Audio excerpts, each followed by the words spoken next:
서울 강동구의 한 사거리에서 대형 땅 꺼짐이 발생했습니다. 지름 20m, 깊이 20m의 구멍 아래로 추락했는데요.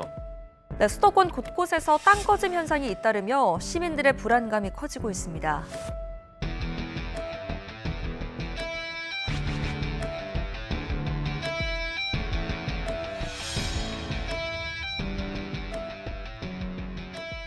자, 제가 소개를 드리겠습니다. 43년간 땅을 연구한 싱크홀 전문가 정충기 교수님이십니다. 아유, 안녕하세요. 반갑습니다. 안녕하세요. 안녕하세요. 아니, 진짜 이게 교수님을 이제 저희가 싱크홀 전문가다 이렇게 좀 얘기를 드렸는데 어쨌든 이 땅 연구만 43년 하셨다는 얘기 아닙니까? 예. 야, 이건 진짜 뭐 전문가죠. 거의 한평생 땅에 대해서만 연구를 그렇죠. 하신 거라고 보셔도 되겠네요. 요 정도는 거의 뭐 반평생. 네, 이상이시니까. 반세기. 네, 성인이 된 다음부터는 땅만 보고 살았습니다.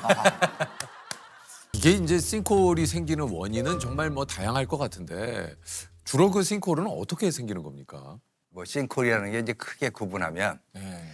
자연적으로 지질학적인 원인에 의해서 발생하는 게 있고 그리고 인위적으로 그 우리가 지하 공간을 개발하다가 생겨나는 두 가지로 구분할 수가 있는데요.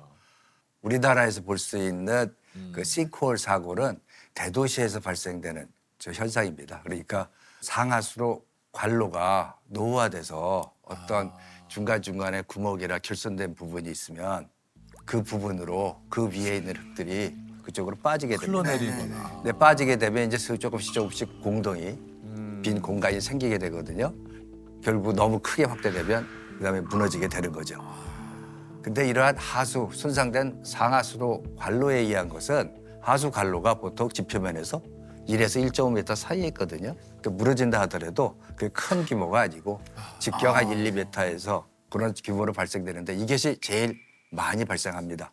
사실 그전에는 싱크홀이라는 얘기를 그런 얘기가 뭔지를 사실 처음에 들었을 때 몰랐거든요. 근데 이제 일상에 우리가 뭔가 이 싱크홀이라는 게 확 와닿은 게 우리나라에서 발생하는 이런 도심 속에서의 그렇죠. 싱크홀. 예. 저게 뭐야? 진짜 사실 영화와 같은 예. 일이 아닌가라는 생각이 들었어요. 이후에도 우리나라에는 거의 매해 조금 이런 싱크홀이 굉장히 좀 이슈가 됐던 것 같아요. 서울 용산역 부근에서 갑자기 싱크홀, 3m짜리 싱크홀이 발생했습니다. 2015년 2월 달입니다.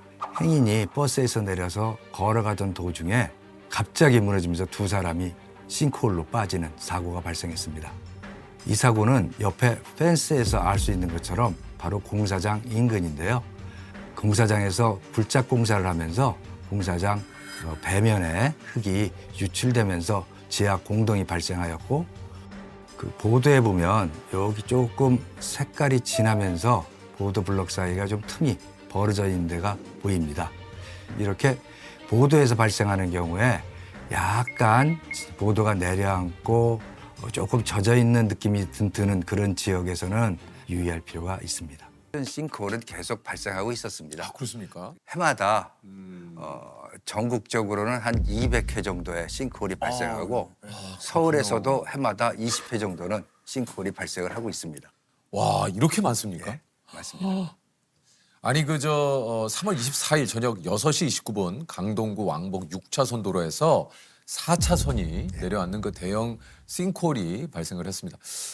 이게 참 정말 굉장히 좀 많이 놀랐거든요. 예. 서울 강동구의 한 사거리에서 대형 땅 꺼짐이 발생했습니다. 소방당국은 땅 꺼짐 규모가 현재까지 지름 20m, 깊이 20m 정도로 파악되는데 점점 커지는 상황이라고 밝혔습니다.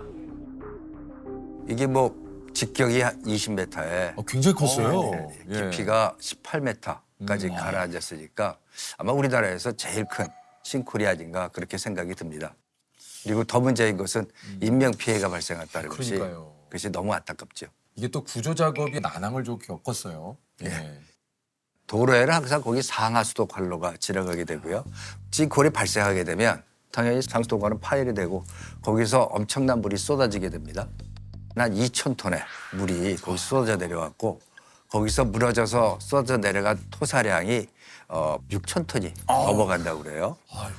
근데 이게 물하고 흙하고 섞여버렸으니까 이거 완전히 진흙탕이 돼버렸잖아요. 그러니까 사람이 밟고서 내려갈 수도 없으니까 그 소방대원들이 내려가서 직접 화내가면서 작업을 해야 되니까 굉장히 당황을 했을 거예요. 이게 저 영상을 보면은 갑자기 이제 그 도로가 푹 꺼지면서 1분도 안 돼서 이제 추가로 막 이게 무너지더라고요. 예.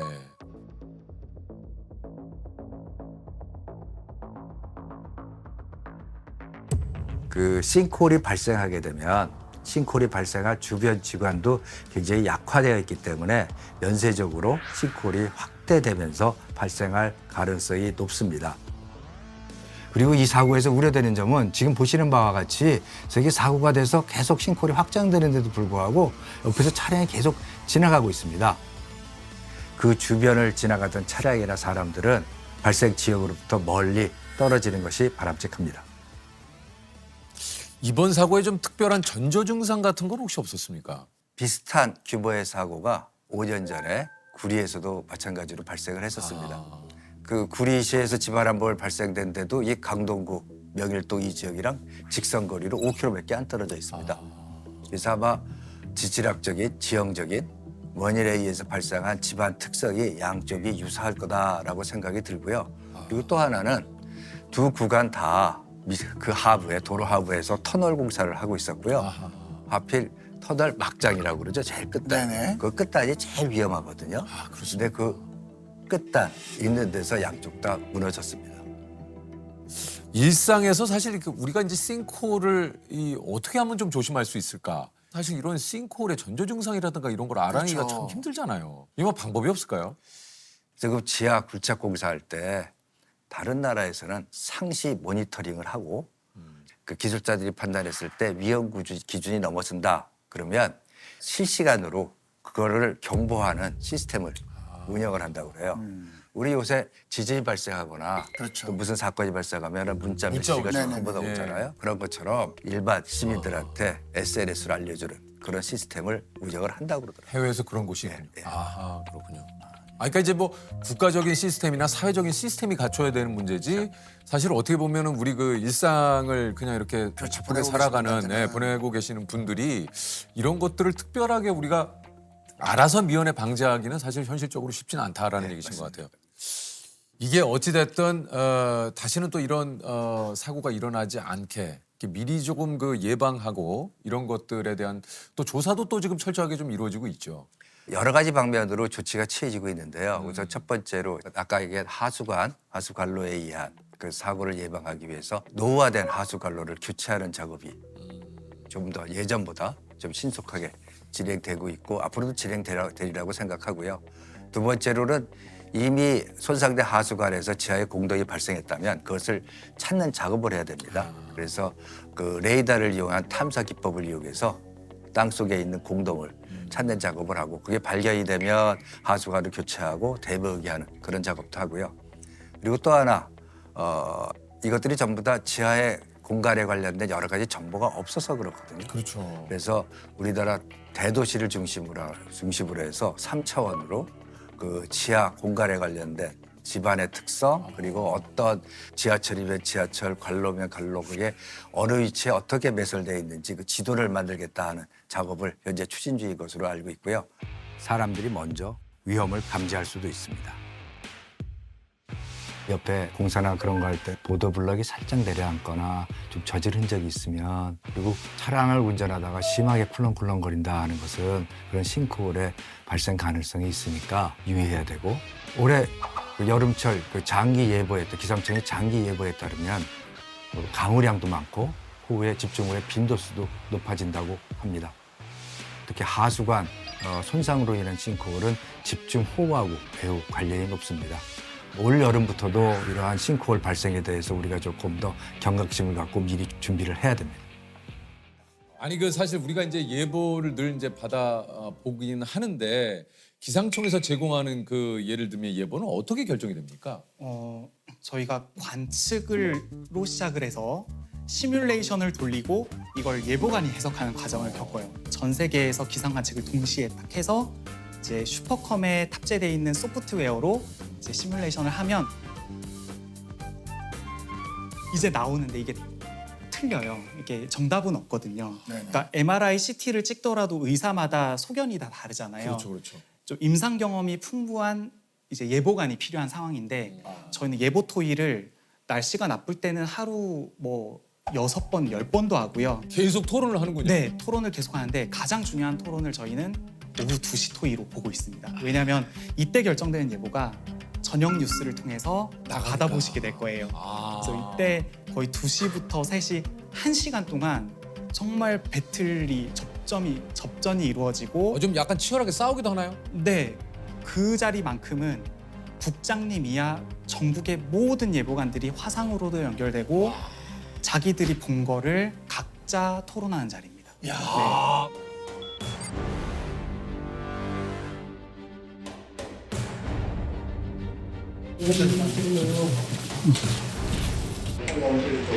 다음 가운데는 짧은 사연을 네, 대전입니다. 부산입니다. 네, 부산입니다. 16일인 경우에 바람이 4m 정도 불게 되면 체감 온도는 7, 8도 정도로 이제 내려가는 그런 상황입니다. 수도권이나 이제 내륙 쪽에 상승 운동이 있을 것으로 봐서 전리석의 파에서 우박이 가능하다고 보고 있고요. 우박 가능성에 대해서 지금 현재 단정 짓기는 좀 어려운 상황이 아닌가. 쌀한바 정도가 되지 않을까 싶고요. 한 번씩 상당히 강하면 1cm도 충분히 넘을 수도 있잖아요. 그러면. 그래서 굳이 쌀은 구름이라는 표현을 할 필요가 없다는 이야기예요. 그러니까 우박이 떨어지는 거 있겠다 이런 정도 해서. 우박 같은 경우는 저희는 충북 서쪽지방을 중심으로 해서 아까 지리산 우박 얘기를 하셨는데 좀 호칭이 건조하고 불안정 정도도 좀 약한 것 같습니다. 또 제가 하나 염려스러운 것은 진짜로 비 와? 오기는 14일날 또 비가 또 와 온다면 또 안 오나? 뭐 이런 형태로 전개가 될 가능성은 없는 건지. 저희가 보기에는 서울 쪽에 이제 강수는 충분히 올 수 있다고 보고 있고요. 10에서 15시까지 모든 지역에 비 오는 건 아니에요, 그게. 굉장히 빈도가 많을 거예요. 그러니까 잘 설명해 주시기 바랍니다. 시설에. 네, 알겠습니다. 이것을 주간으로 발치했습니다.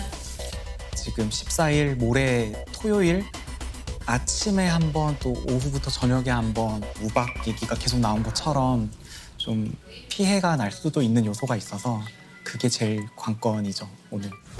비는 토요일 오전부터 밤사이 중부와 전북에, 오후에는 전남과 경북, 또 경남 서부 내륙에서 오겠고요. 곳에 따라 우박이 떨어질 가능성도 있습니다. 그 사람이 어떤 자료를 근거로 어떻게 주장하는지가 전국 이제 지방청, 지청까지 실시간 중계가 되거든요. 그 자리에서 뱉은 말은 책임을 져야 됩니다. 네. 이거 와 근데 이런 거 예보했다가 다음날 뉴스에 뭐 기상청에 뭐 예보가 뭐 이렇게 해서 뭐 엄청난 뭐 피해를 봤다 이러면은 또 그분 네, 어제 했던 말에 대해서 이제 곱씹게 되고. 올해 그 사실은 이제 장마 예보를 하면서 뭐 어떤 뭐 해외에 있는 뭐 그 뭐 사이트에선가요? 네네. 한 달 내내 거의 장마가 된다. 네. 이런 것 때문에 한동안 되게 좀 술렁술렁 됐었는데. 네네, 맞습니다. 예.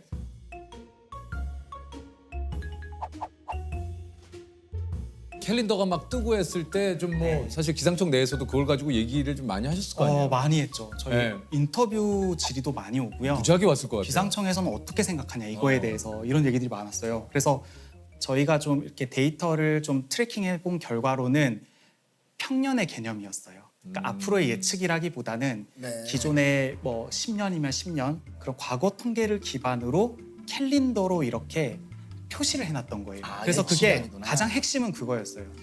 과거 통계를 예보라고 볼 것인가.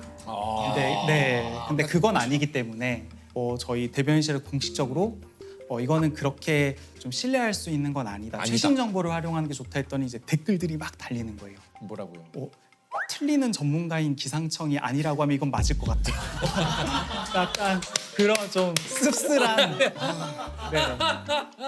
그러니까 뭐 기상청이 되지 반대로 해라. 반대로.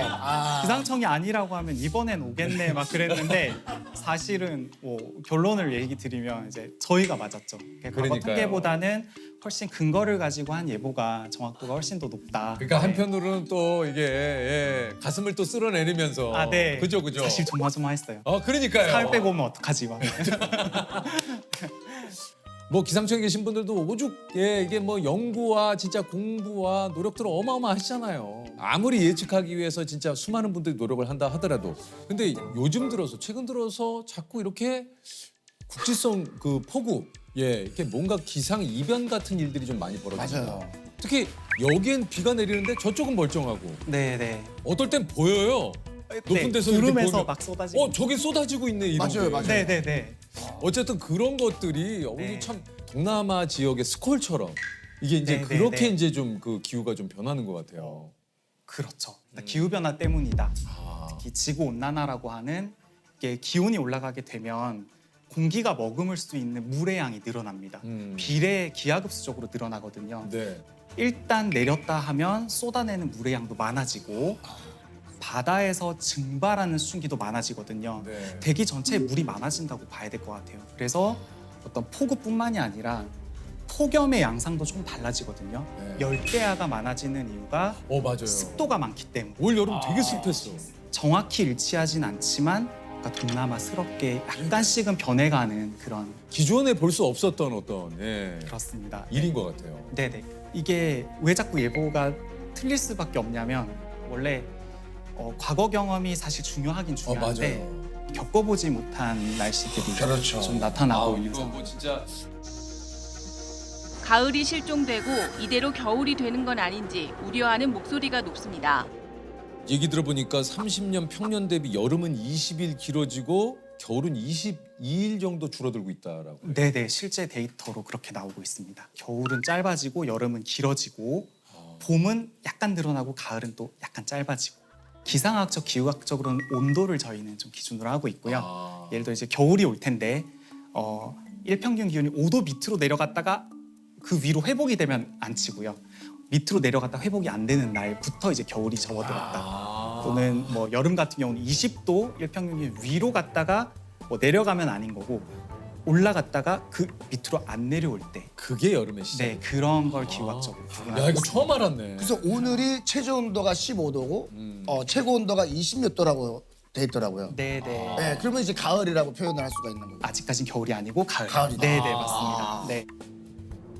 아니 그 다가오는 겨울 날씨를 예상한다는 게 좀 어떨지 모르겠는데 좀 어떨 네. 것 같습니까? 이게 장기 전망은 사실 좀 많이 어렵죠, 어렵습니다. 어렵죠. 어려워서 저희도 확률적으로 접근을 합니다.